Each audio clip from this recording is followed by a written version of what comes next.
surah Al-Hajj. Surah nomor 22 ayat 45.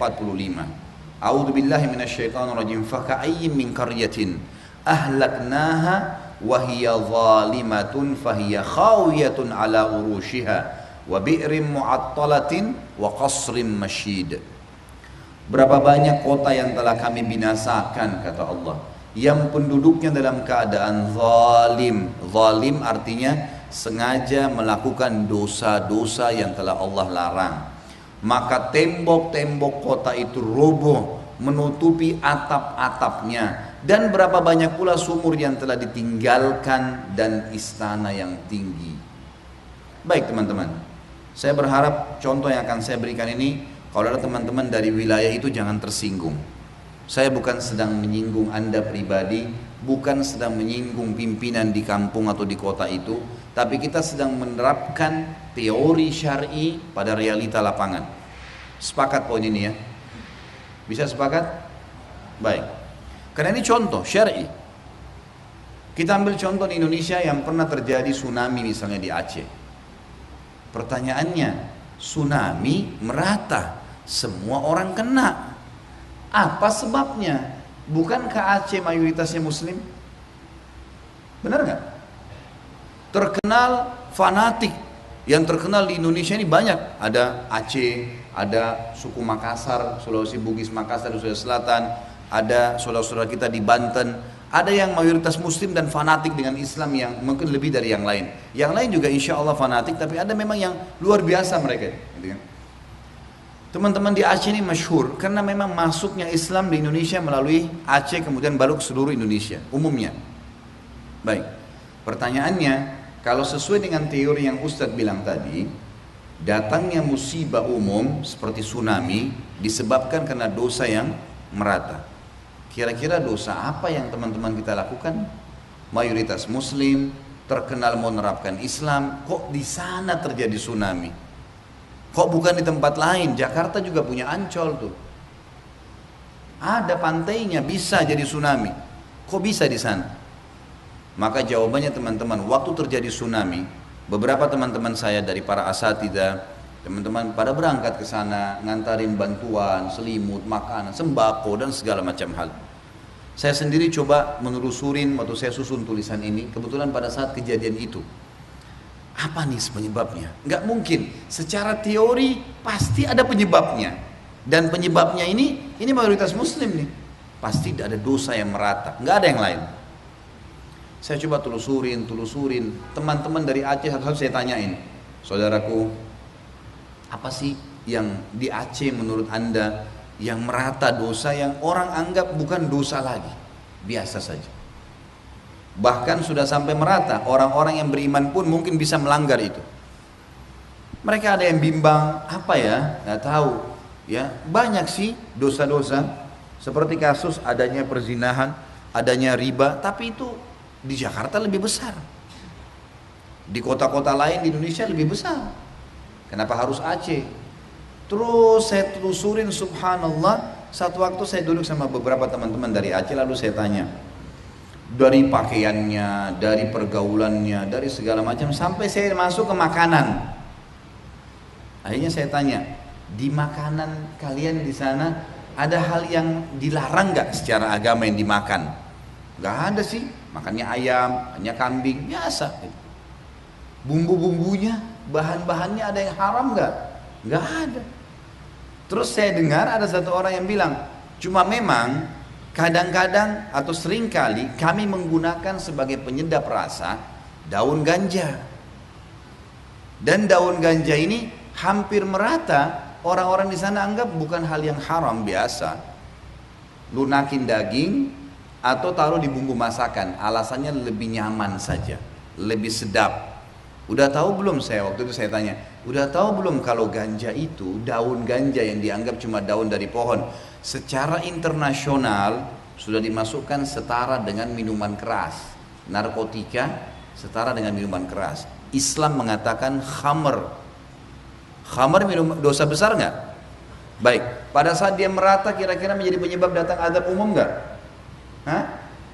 Tarik contoh ini ke teori kita.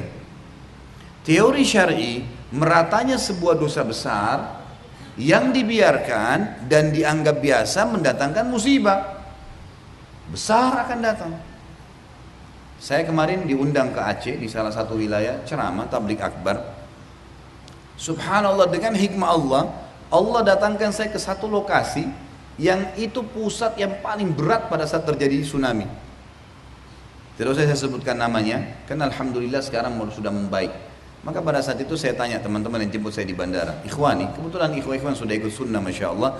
Lalu saya tanya, ikhwani, waktu kejadian, ikhwan ini maksudnya saudara-saudaraku, satu orang akhi, kalau rame-rame ikhwan kita bilang ya. Ikhwani, saya bilang, saudara-saudaraku, ceritakan kepada saya tentang kasus tsunami dulu.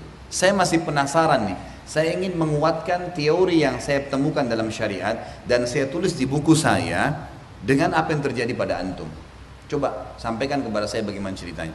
Yang paling pertama mereka bilang, Ustaz tahu ini kota yang Ustaz datangin sekarang adalah wilayah paling parah waktu tsunami. Memang pas di pinggir pantai. Tsunami paling pertama di sini, baru kemudian merata kemana-mana.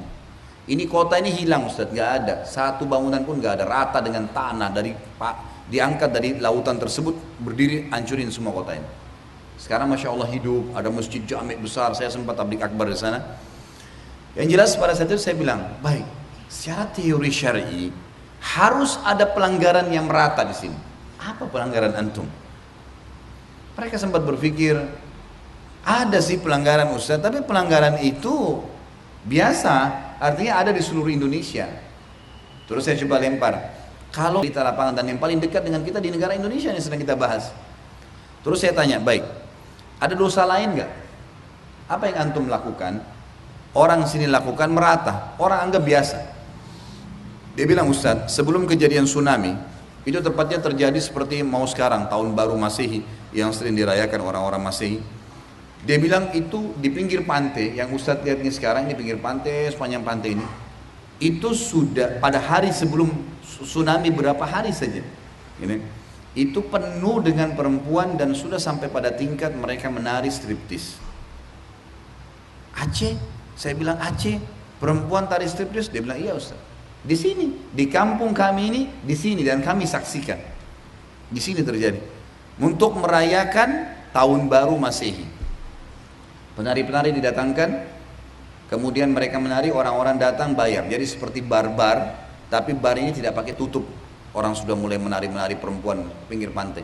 Berapa hari kemudian Allah hantam dengan tsunami. Ada dosa yang lain? Ada Ustaz.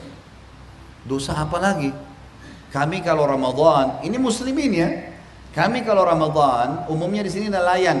Kalau Ramadan kami nggak turun di laut tuh, nggak ada yang ambil ikan. Begitu selesai Idul Fitri, 6 hari Syawal, 7 hari Syawal, kami mulai mau turun ke laut. Apa yang kami lakukan Ustaz sebelum kami faham sunnah?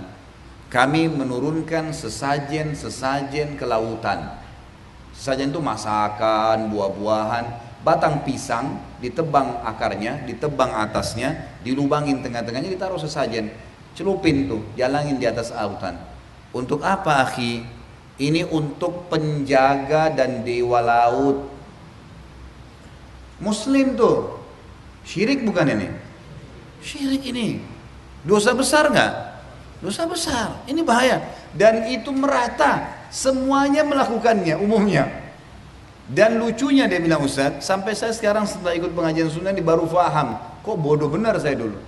Kita turunin sesajen nih, ini dijemplungin ke lautan dengan doa-doa lah, dengan macam-macam untuk penjaga lautan agar tidak mengganggu mereka atau malah ikan-ikan supaya gampang ditangkap. Mana tauhid kepada Allah Azza wa Jalla nih? Mana Islam Anda nih masalahnya? Ternyata dia bilang di ujung sana muarah dari tempat ini keluar ke lautan lepas, ada anak-anak kami lagi nunggu di sana. Ini sesajen jalan ayam goreng diambil sama anak-anak itu dimakan. Orang-orang tuanya tahu. Ini pengakuan teman-teman di sana. Ini syaitan, Bapak Ibu sekalian, tidak butuh merusak amal Anda 100%. Dia cukup rusak sedikit supaya rusak semua. Orang kalau syirik, orang kalau riak, sholat nih, Allahu Akbar, riyaknya cuma 5 detik, sudah cukup batalin semua sholat antum. Karena kata Nabi SAW, al-yasiru minar riya Syirik. Sedikit dari ria sudah cukup syirik. Batal semua tuh. Kan jadi masalah. Syaitan nggak butuh menghancurkan semuanya. Ini pelajaran teman-teman sekalian. Baik, kalau terjadi seperti ini, apa yang harus dilakukan? Muhasabah, cari tahu sebabnya. Ini dosa jadi masalah. Kita lihat di TV pada saat terjadi tsunami, teman-teman kita di Aceh, alhamdulillah, Allah berikan hidayah. Di atas atap mereka sambil air jalan, mobil membawa air, rumah orang rusak. Di atas atap mereka sujud, nangis sama Allah, berdoa, taubat. Apa yang terjadi? Kembali sekarang kan? Mulai kembali lagi, Allah utuhkan, infrastruktur mulai dibangun, banyak masjid sudah mulai kembali. Mudah-mudahan mereka nggak ngulangin tuh. Dan ini jadi pelajaran buat wilayah-wilayah yang lain.